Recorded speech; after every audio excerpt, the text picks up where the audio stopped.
I'm going to talk about applications of CG models. And I'm going to talk about real studies that I've done in very different settings. And I'll do this throughout the course, just to lighten up the last part, because we did a lot of theory. We did our sort of super quick, comprehensive introduction to CGE math, and that's done now. Let's look at some things that have actually been done in terms of real research. Here are 5 projects. This is for UNFAO. This is happening right now. This was for ADB, 2 different projects for ADB. This was a project for ADBI, the Asian Development Institute in Tokyo. This is a project that right now that's for ADB. This was the infrastructure stuff was done a year or 2 ago. This is happening right now, and this is happening right now for a big project at UC Berkeley on biofuel. Right? I don't know if I have time for all this today, but I'll continue next time. All right, what's happening with avian flu? As you know, there's a strain of flu virus, H5N1, which is extremely contagious between birds. And it's a virus which, when humans are infected, seems to be extremely deadly for humans. Right now, the mortality rate among humans from H5N1 is 54%. For comparison, the bubonic plague, the Black Death it was called in Europe, mortality rate from the Black Death was 28%. So right now, H5N1 is twice as deadly as the most deadly epidemic in European history. So it's a very dangerous disease if you get it. Fortunately, right now, it's very hard to catch it if you're a human. As the Economist magazine says, if you don't want to get avian flu, don't kiss a chicken. You have to get very close to chickens in order to get this disease. So right now, it's not a serious risk. However, this is a virus which is very mutagenic. It evolves very rapidly. There are already 7 varieties of it now. And the fear is that it will mutate into a version which is contagious between humans. We'll have a big problem on our hands. So the high-income countries, actually, because they have the highest cost of human life, that is the highest economic risk of the pandemic, they are spending hundreds of millions of dollars to try to reduce the risk in the originating countries, which are thought to be the GMS. The GMS is seen as an epicenter for H5N1 because you have a very high density of humans and chickens together. Poultry, not just chickens, by the way, it's also ducks and chickens.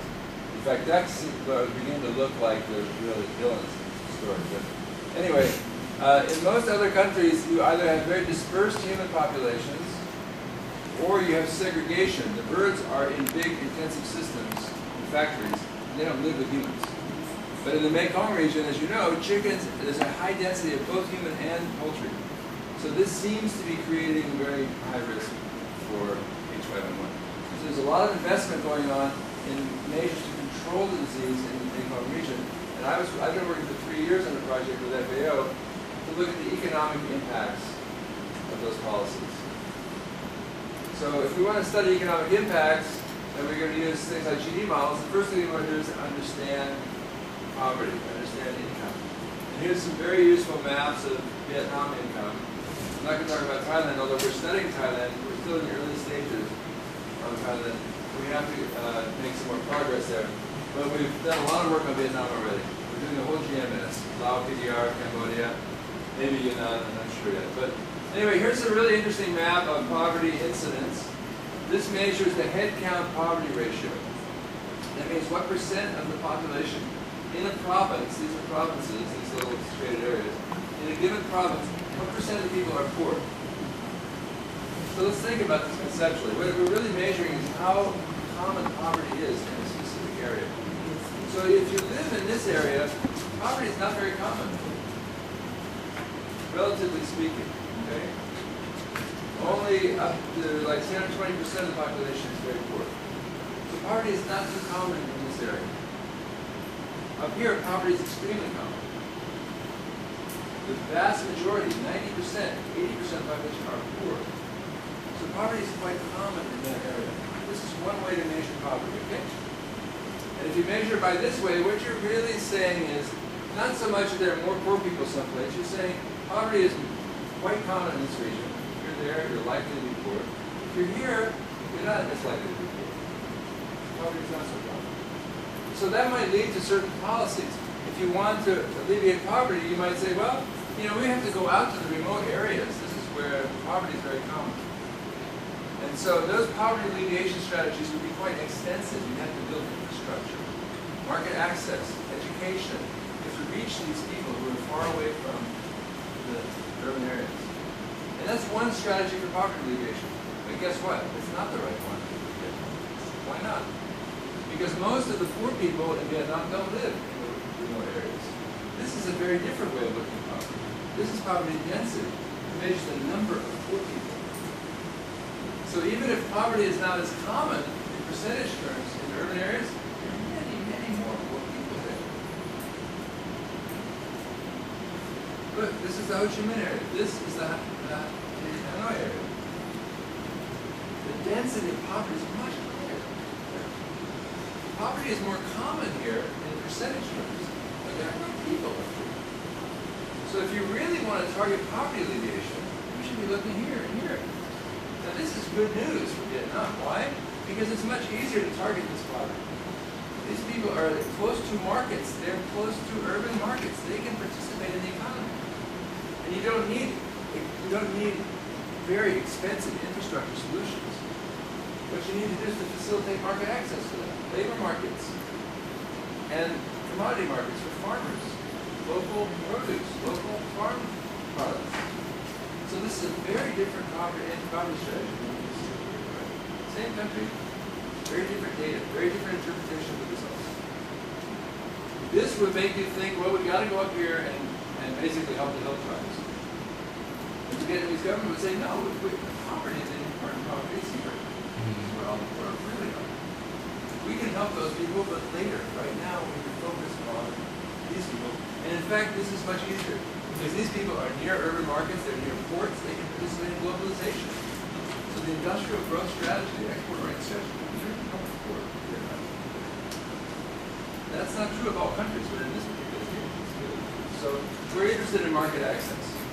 And what we're trying to do is to facilitate, in this project, our basic motive is to use avian flu as a way of improving poultry sector product quality and increasing incomes for farmers, because farmers sell poultry products. It's an important source of income. And if we can get them in a virtuous quality cycle, so they improve the quality of their poultry, they reduce health risk, but they also will capture more value added. They grow healthier chickens. So we're trying to basically use the avian flu crisis in order to promote poverty alleviation through market access. And if you want to look at poverty from 4 different perspectives, this is an interesting way to do it. This is the poverty head count. This is a degree of specialization. That is farms that produce only one product, mainly rice, and those that are more diversified.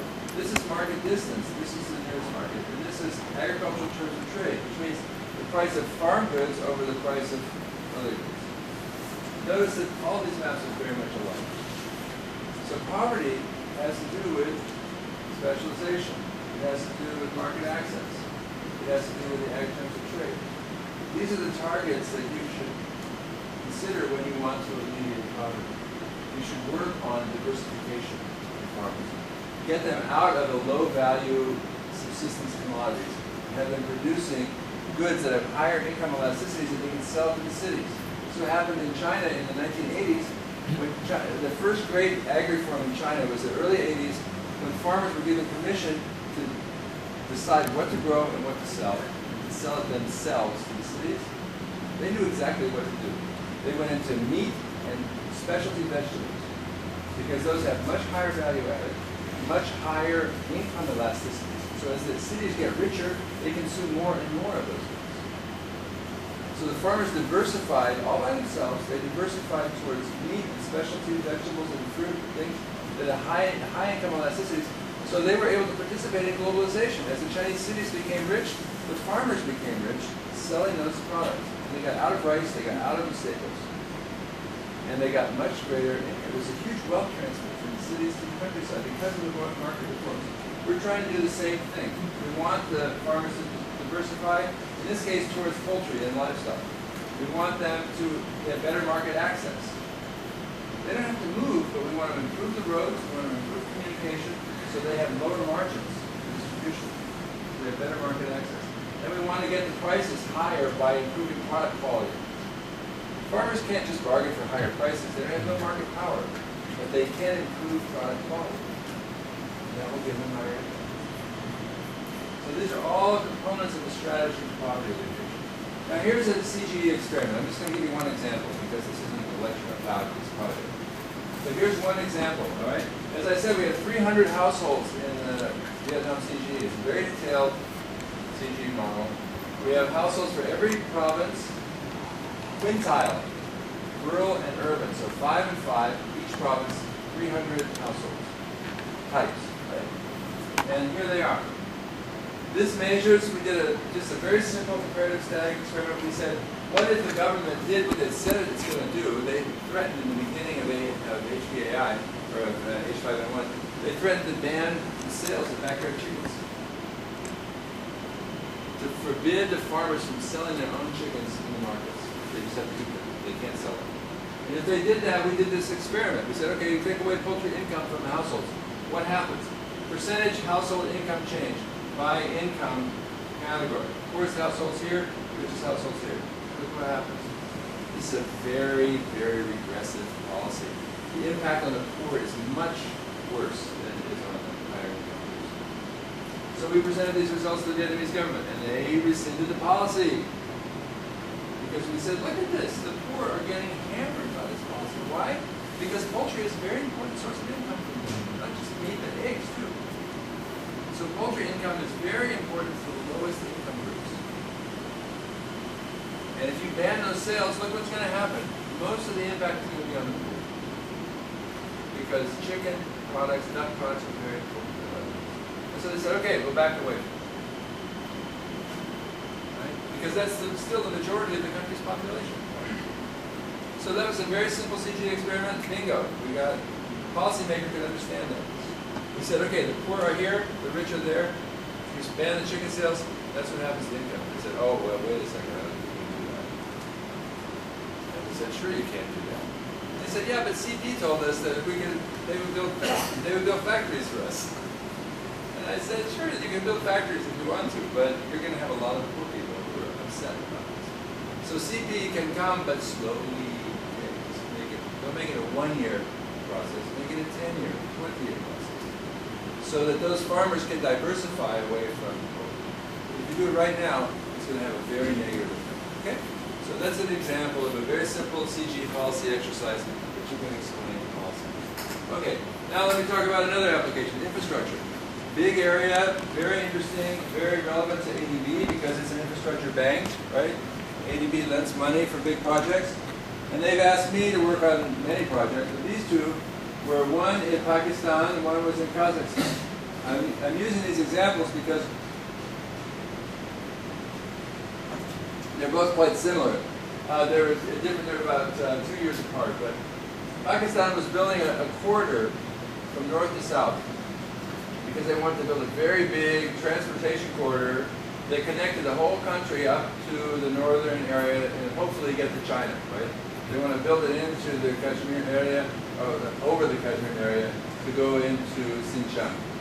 Nobody wants to go to Xinjiang right now, but they wanted to increase trade with China. So they have a plan, they're doing it right now, they're building a very large corridor.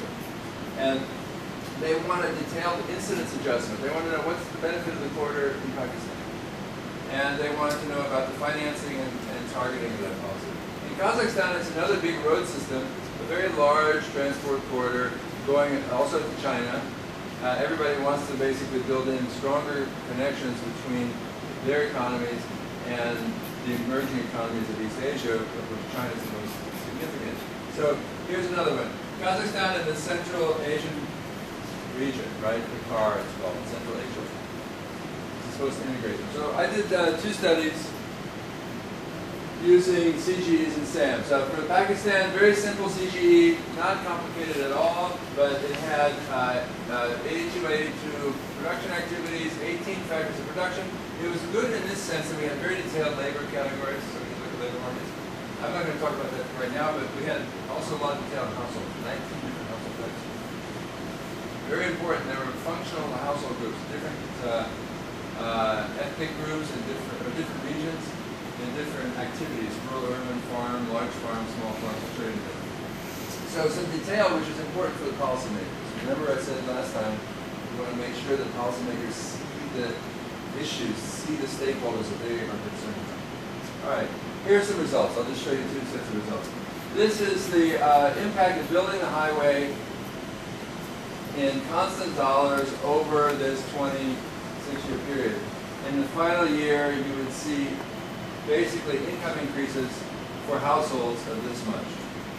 And these are different components of the project. I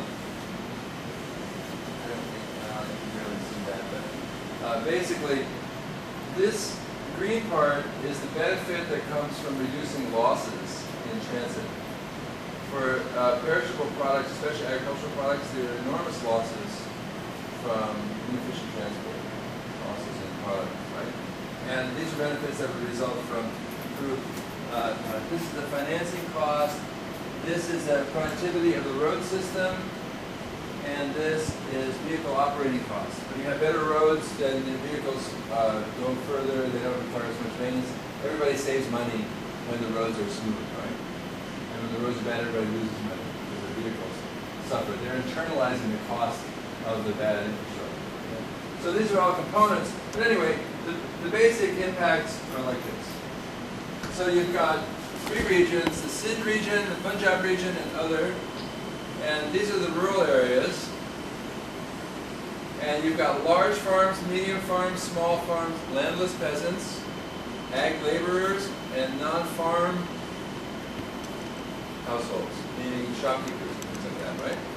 And then in the urban area, you've got the urban poor and the urban non-poor. So these are the households, 19 household types. It's a very typical exercise in income distribution that comes from using a CG. Now, what about the results? What do the results tell us? Well, they tell us that the urban non-poor are capturing most of the benefits of the project. And that the Punjabi farmers are getting most of the benefits of the project. And the Sindh farmers are getting less. And that can be a political issue, of course, right? But especially this, look at that. I mean, the non-poor urbanites are getting most of the benefits of the roads. Well, first of all, is that surprising? Of course not, because they have most of the transport facilities. They have most of the vehicles. They own the companies. I mean, of course, these are the ones that use the roads for the higher value activities. So it's not surprising that they would get most of the nominal benefits. But is this a problem politically? It's a problem if in a domestic economy people say, well, wait a minute, you know, we could also spend this money on sanitation, we could spend it on schools, we could spend it on basic needs in the rural areas. Why are we building a road that's only going to make these people rich? So if you present these results, there could be problems. And when I did the seminar in Manila the first time, they said, maybe we're not going to present this in Karachi, I'm not sure. And I said, wait, can you see the next slide? Okay? Because this is the nominal income gains, benefits. But remember, all these groups have different incomes. These people are, it says it right there, they're not poor. These people are poor. These people are mostly poor. Not these guys so much, but these are. So maybe we're not so interested in the total gain. Maybe we're interested in the relative income effect. So I'm going to show you this now as a percent of total income. I think I'm going to show it to you now. This is relative income changes. And then at this point, the guy, the Pakistani representative in the seminar said, wow, we look like heroes. And I said, yeah, you look like heroes. Because you're increasing the incomes of the poor more than you're increasing the incomes of the rich. So this is a very pro-poor project. But you'd never know that if you look at the economic results. Because the income distribution is so unequal. This is a very pro-poor project. Because you're giving market access to the poor in the rural areas. This is what you want to do to alleviate poverty. Because just like some parts of Thailand, large parts of China, and large parts of Pakistan, there's a rural subsistence sector that is extensive poverty. Very extensive poverty. And that poverty is quite stubborn if you don't have market access. If there's no agency that allows you to participate in the downstream markets, where the rich are, where the higher incomes already are. So in this case, we have a very strong case for infrastructure. Very strong case for road building. And as I said, yeah, we look like heroes. We're going to present this in Karachi tomorrow. And they emailed into the local resident office and they present the results. Because this makes the project look like fantastic. Very poor. Okay? So that's the first lesson from G modeling. From partial equilibrium, from looking at the road use stuff, you never get these results. You've got to look at the linkages. Linkages to market access, downstream linkages for the ag households, where they get the value at the end of the day by using the road. They can sell their goods, they retain a higher value for their goods. Right? So anyway, this is a classic example of the insights that you get from this. And roads which don't look good in terms of total benefits look very good in terms of poverty alleviation. All right. So the project is generally pro-poor, with the small and landless rural farm households gaining more than the non-poor or the non-farm urbanites. They get much more than the city dwellers. Much more than the city dwellers now. Why? Because city dwellers already have lots of roads. An extra road doesn't make a difference. It makes a big difference. All right. Now let's look at a multilateral context. That was a one-country study, by the way. One country. We just looked at Pakistan with a one-country model. This was a multilateral exercise that involved a kind of GTAP, which I've had to build myself because the Central Asian republics are not in GTAP. They are now because I put them in it this year, but when I did this work, they didn't exist. So I had to build SAMs for Kazakhstan, Kyrgyz Republic, Mongolia. There was already one for Russia. And then I created a CAGE, the Central Asian Regional G model. That's a regional model for Central Asia. Anyway, never mind all that right now. It was added to GTAP 6, and trade data was developed to make it work. Here's the project. Okay, this is Kazakhstan. Kazakhstan is the 7th largest country in the world. Many people don't realize that it's a very big country. Very big. And it's also a country that is very extensive but doesn't have very good infrastructure, except for the energy. If you want to find an oil well, you can find a very good road. But if you want something else, it's very hard to get around. So they're contemplating a very big project that goes into China, big highway project this quarter, which would link basically their oil-producing areas over here with China. And meanwhile, it would also link them to the Kyrgyz Republic and to Russia. So big trade benefits. All right, the costs of this project are enormous for the economy as a whole. This is the percent of GDP for this project. Of GDP. The initial cost of 5 to 8% GDP. Huge project. So this is something they want to be very careful about, right? However, there's a very strong case for this project. Not just in the country, but in the neighboring countries. And this is where GD modeling can also help, because it shows a spillover effect of these kinds of projects, especially infrastructure, because infrastructure is all about spillovers, right? Look at this road. This road isn't just a Kazakh road. It's connected to Kazakhstan's largest trading partner, Russia, and to Western Europe. It's also connected to Kazakhstan's future largest trading partner, which is China. So the spillover effects have to be part of this story. Anyway, the direct cost of this project is enormous. It's very expensive to do it, but they're going to do it. And they're going to do it in part because we've shown them that there are big benefits to do this. Okay? So we looked at a baseline. We looked at reducing vehicle operating costs. These are benefits of a road. They have 4 components. Vehicle operating costs are lower. Productivity of the road system makes the distribution and the wholesale and retail trade industries more productive. So roads increase productivity for the trade and transport sectors. The third thing is it reduces losses. Very important in areas where you have bad roads. And it facilitates trade. It accelerates trade, third-party trade, because it creates a new corridor, or a better corridor. Now I want you to be thinking about Thailand in this context, because there are 2 big corridors that have just gone in Thailand. We're going to do something very similar. So what are the benefits? the regional spillovers are huge. This is in percent of annual, percent of 2001 real GDP growth. Kazakhstan's real GDP growth would explode by 2030, much higher, because it's the only major highway system in the country, and to build it would make an enormous difference. It would triple the GDP over a 25-year period. Really big. But also increase Kyrgyz GDP tremendously, because Kyrgyz Republic is completely dependent on Kazakhstan for access. Because the south of the Kyrgyz Republic is like the Himalayas. It's a huge mountain range. You can't go south. You can only go out to the Kyrgyz Republic to Kazakhstan. So they are basically an extension of Kazakhstan. And the other car would also have enormous benefits, the other Central Asian republics, because of spillover effect. Mongolia would benefit, China would benefit, Russia would benefit, the rest of Asia would benefit. From what? The spillovers, the trade advantages, lower energy costs, greater transit trade. Because Kazakhstan is right in the center of the Central Asian region, it would open up both markets. Right? So you see spillovers even for the faraway high-income countries. Why? Because they're selling huge amounts of capital goods to the oil-producing countries in Central Asia. These are really big markets for the energy industry.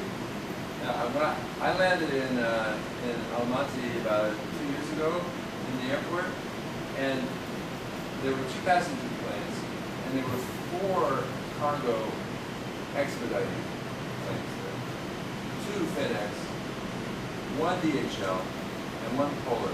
It's a FedEx economy, because the energy is so valuable in Kazakhstan. But they send everything by air. They send cars by air. If you order a Mercedes in Almaty, it's shipped by air. Because the energy economy is booming. And the spillover effects for these economies, getting access to that, are enormous. Okay, so this is main beneficiaries from relative growth in Kazakhstan and the proximate economies. But regional spillovers are very significant. Everybody gains from the trade growth. The trade growth facilitates tremendously. So basically the components due to vehicle operating costs, losses, productivity, and trade all decompose here. Right? Average annual GDP growth premium in percentage terms. You get an extra 9% growth in Kazakhstan. Tremendous. That's why they're going to spend 5% of GDP to build this road. Okay? Those are typical of the spillover effects. Growth in output by sector, same idea. Basically. These are, it's getting complicated here. This is by sector, and this is by country. The sector growth is pretty uniform because the trade effects, this highway system covers the whole economy, so almost every sector benefits. Anyway, this is all. So household income growth, this is interesting for the, let me show you for the,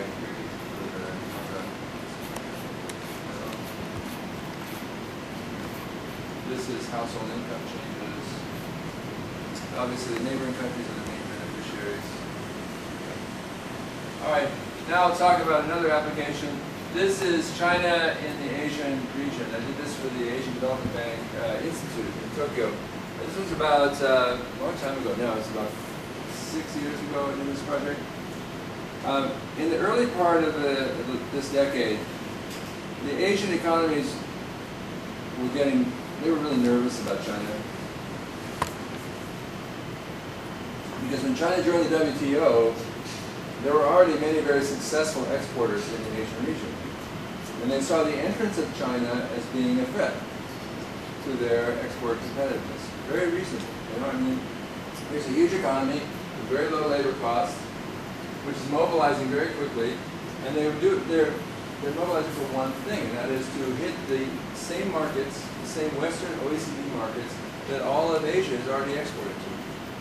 So, Japan, Korea, Taiwan, Hong Kong, Singapore, you name it, the Tigers, Thailand, Malaysia, everybody wants to sell to the Western OECD because that's where the center of global demand was at that time. Right?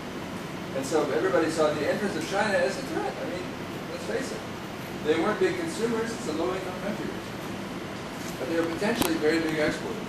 So the Japanese were a little bit worried about this attitude, because there was a problem in Japan politically already. But the more enlightened people in Japan recognized that we needed to kind of strike a balance. So the dean of the ADBI at that time asked me to, he said, well, can you shed some light on this issue? And I said, let me think about it, I'll call you. So I thought about it for a week and I called him, and the result was this project, which was intended to look at not today's trade, but the next 20 years. And I used a dynamic GTAP model to study this, and I came up with the following story. Okay? Head-to-head global export competition with China is difficult, and it will continue. China is a very, very effective competitor. More attention should be given to leveraging opportunities presented by East Asia's fastest growing internal market, which is also China. In these areas, the best strategy for East and Southeast Asia is to pursue globalism through comprehensive regionalism. That is, China may be a major exporter, but it's also it's the fastest growing internal economy in the world, domestic economy. And here's the secret about China. China is a very resource-scarce economy. Except for labor and coal, those are the only two abundant resources in China. Everything else is scarce. And that means China cannot increase exports without increasing imports. Very important fact. China cannot sustain its growth without increasing its imports of resources. And this is what was missing from the kind of mercantilist mentality of the Asian economies in the early days, where they said, oh God, it's the export Godzilla. It's going to be stalking and devouring export markets and spitting the fires of deflation all over the world. Basically, they saw this, and there was a Japanese idiom that somebody at the ADBI told me about. It's the Godzilla syndrome, where you're afraid of China as this export monster. It's going to beat up your markets. Right?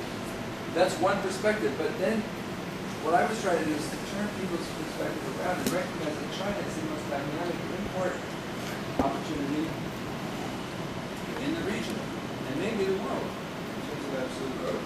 So that the East Asian economies, instead of competing head-to-head against China in the Western markets, should reorient their export strategy towards that market. And this is the story, the triangle. Okay? In 2000, here's what trade looked like. China was running a significant surplus for the Western OECD, the rest of the world. They didn't import very much, they exported a lot. The rest of East Asia was exporting a lot and not importing very much. Both China and the rest of East Asia had large surpluses with the Western OECD. That's a fact. Okay? And what was happening here was sort of uncertain. But when I ran these forecasts forward with GTAP, with the growth rates of these economies, I got a very different picture by 2020. By 2020, we have a trade triangle, where China continues to run a huge surplus for the rest of the world, but the rest of East Asia is now running a huge surplus for China. And trade here is just about balance. So what's really going on is China's trade surplus is to a significant extent the benefits are being transferred to the rest of the region. So China is now a very good neighbor. They're providing market access rather than denying market access. They provide market access through the channel of globalization, through their WTO accession. They're essentially providing global market access to their neighbors. So this is a very positive story. But it requires that the Asian economies reorient themselves towards that new emerging market and promote regionalism as a path to globalism. And that's exactly what's happened. Every East Asian economy, including Japan, has a trade surplus with China. Every Western OECD economy has a deficit with China. So we're seeing exactly this process. It's happening much faster than I predicted, actually. But this is what's going on now. So we've completely reoriented the emphasis from China as a threat to China as a partner, as a opportunity. And this work was sponsored by the Japanese. We have to give them credit, okay? They were very, very willing to try to find a balanced perspective. But they were really, frankly, worried about this fear. Because the fear really undermines opportunities in the region. Finally, China and Japan are talking to each other again, because not that convenient. I've had several senior Chinese officials say this to me. It's not very convenient for the two most important economies of the region to be at odds with each other. Whether they like each other or not, never mind, okay? We need to settle down into business. This is why.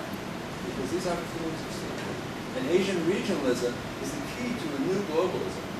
More regional integration in Asia will make Asia much more effective as a global player. Okay? All right, now let me talk about Asian food trade. I've got a little more time. Basically, there's a lot of uncertainty about China's future food self-sufficiency. China, at the moment, seems to be on the cusp of becoming very import dependent. And the reason is, as in every country with rising incomes, the resource intensity of consumption increases with income. So we move from extensive protein like cereals, vegetable protein, to meat. We move from water to wine, basically, right? As consumers' income rises, they want more resource-intensive commodities. It's a fact of life. Every economy is always been like this. So Japan and Korea, for example, comestible rice, it's very difficult to import comestible rice into those markets. But both countries import more than half of their total cereals for animal feed. Because they don't have the land area to produce the meat. And you either have to import the meat or import the feed to produce the meat. You don't have the land area to meet the requirements of production. So even though Japan and Korea both protect the comestible rice market, they import more than half of their total cereals because they have to produce meat because of these changing consumption habits. If China is doing that, nobody knows what that means in a company. But right now, China looks like it's moving towards a very significant level of import dependence on food. That it may become the largest food importer first in Asia and then ultimately in the world, because of this resource intensity and resource scarcity. The scarcity of land. I'll talk about this again later in the course. But if China's agriculture, if their agricultural productivity accelerates rapidly, then they can feed themselves. And Asia will have to find some other use for, the rest of Asia will have to find some other use for its agricultural outputs. But my own bet, I mean, what I've been forecasting is that China will become a huge importer, and ASEAN, and particularly Thailand, can benefit tremendously. It's an enormous opportunity, but let's wait and see. Okay? Anyway, we're developing global results for this, look at these results empirically. But here are the initial projections, baseline projections. This is net food trade for these countries through 2020. Okay? And China has an avalanche of imports. China becomes a huge net importer in the baseline. And this is business as usual for Southeast Asia, if they don't increase productivity. If Southeast Asia invests in productivity growth, they can double their agricultural output over this thing. And all of that can be sold in this market. So we've done some productivity scenarios for East Asian food, and certainly Thailand directly, but also indirectly by investing in Laos and investing in Vietnam and Cambodia, Thailand can participate in this and more than double agricultural trade from the baseline. Right? The baseline was here. Sorry, it's not exactly what it should be. But anyway, more than double its food. Okay? That would be great. But what if China doesn't need that food? Then the question is, what do we do with the extra output? And the answer is, use the option of biofuel conversion. So, if we accept that China will reduce its net agri-food import dependence, let's assume that China doesn't need the food, then Southeast Asia will lose an important market. In this context, the option of converting crops and or land to biofuel becomes attractive. So in this case, China becomes self-sufficient, right? They have no net trade of food. Before we had them importing enormous amounts, this is net trade, right? So let's assume that China goes back to where it was, and then Southeast Asia is stuck with all this extra food. What do? The answer is they take advantage of the option value of biofuel. And what do I mean by the option value? Well, if you can produce food or energy, we're in this interesting situation, as I told you, where you have partial substitution between two essential commodities, food and energy. Then you have this production possibility curve, conversion of food to biofuel. And depending on the relative prices, you're going to produce a certain amount of each one, right? If the price shifts that way, you're going to produce a lot more energy. For the same resources, the same agricultural resources. Now, that means you have essentially an option value for biofuel. How do you figure out what that is? Well, here's the ratio of the energy price to the food price. Ratio of energy to food prices. Okay? And that's uncertain. It's distributed. Let's say it's distributed with like a chi-square or something. I don't care. Some distribution. We don't know what it is. But the relative price distribution will determine what the option value of biofuel is. If you expect the price to be here, then the option value of biofuel is anything in excess of this.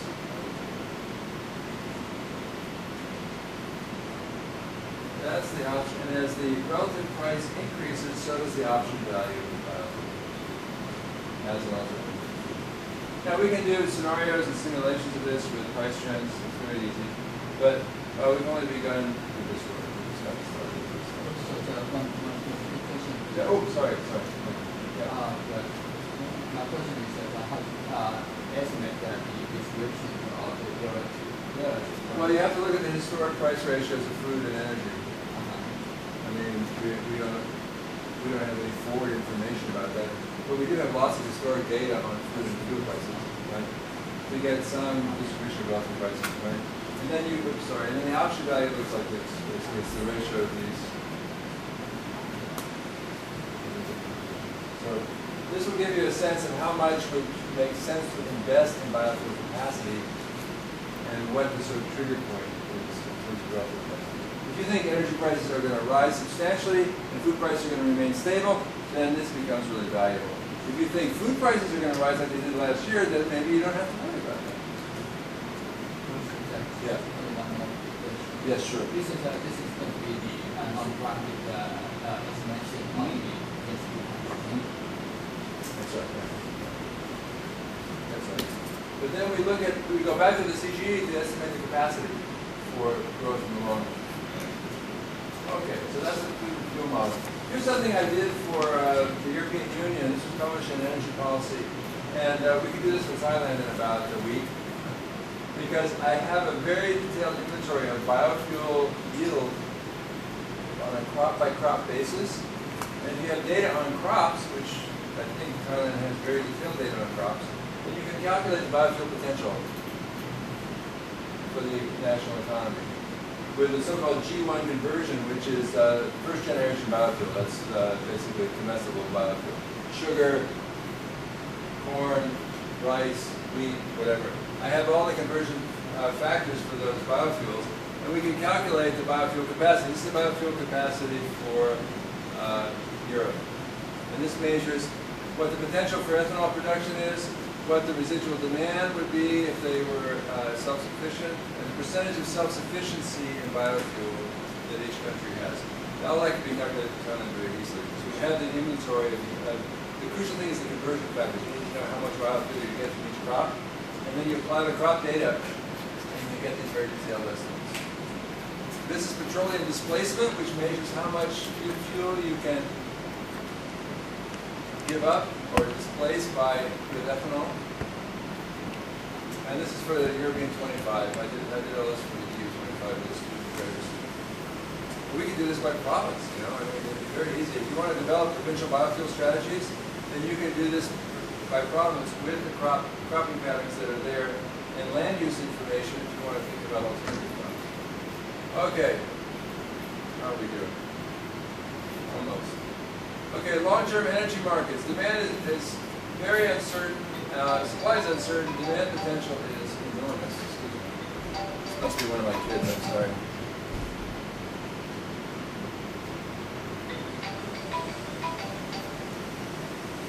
I'm sorry. This might be one of my children.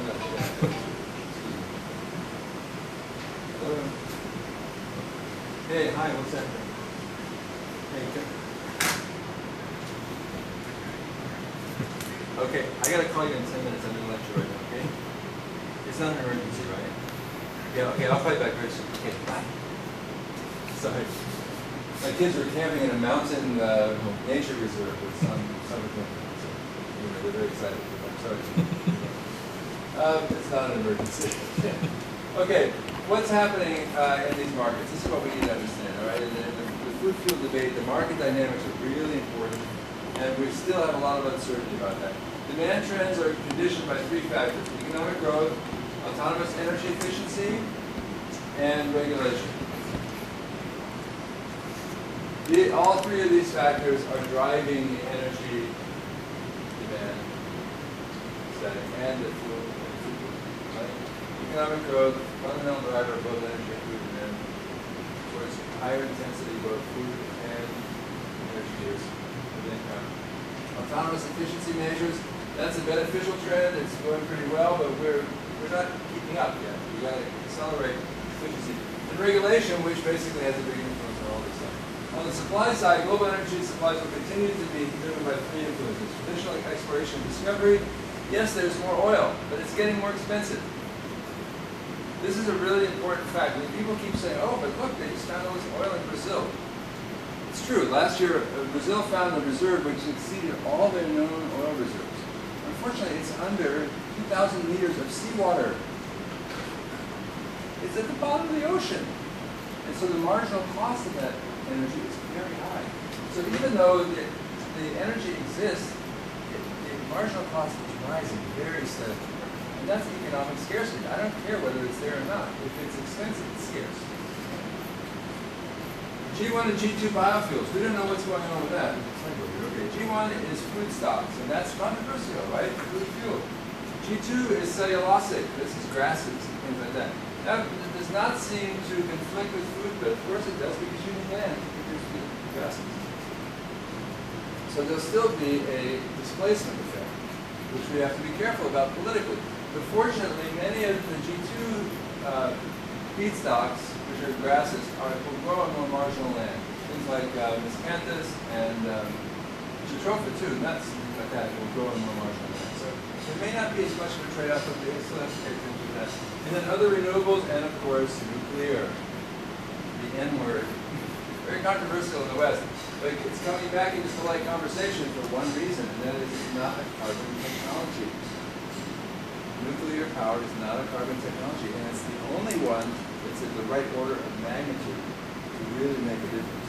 So I would predict, personally, that the city of Bangkok, in 20 years, will be nuclear electricity. Because one plant almost would supply Bangkok. And that would be a huge, huge benefit in terms of the resource use elsewhere in the country. Hydro capacity, everything else. It would take an enormous amount of pressure off of its high resource base if they did. So I think that's probably going to happen. Okay, we've already seen all that stuff. These are more scenarios, option values. Looks like I got some slides in here. Yeah, that's it. Okay, so that's it for energy. I will talk about this long-term growth scenarios next time. Okay? Thank you very much. So we have a lecture from Dr. dwrh, and we will start it again from July 27th to August the 1st.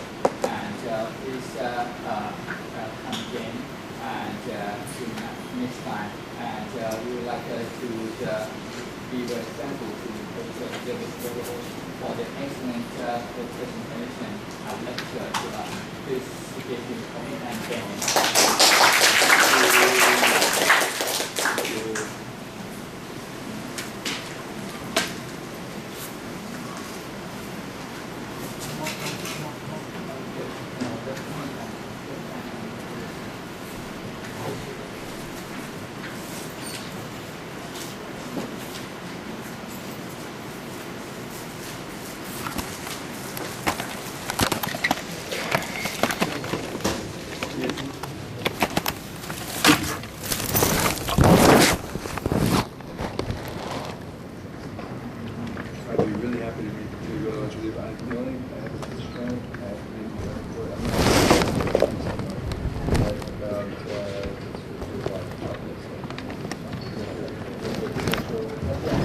Good. Okay. That'd be great. You mind if we do that? อาจารย์อารีนะplease be master from the lunch theater please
Please wait for a few minutes. Have you met Dr. Ali? Have you met her? No, I just Googled. Yeah, I met him. Okay. Just few seconds. Yeah. Over there. If we are going to have the lunch together, I will go to the developer and I will come back to Dr. Ali before.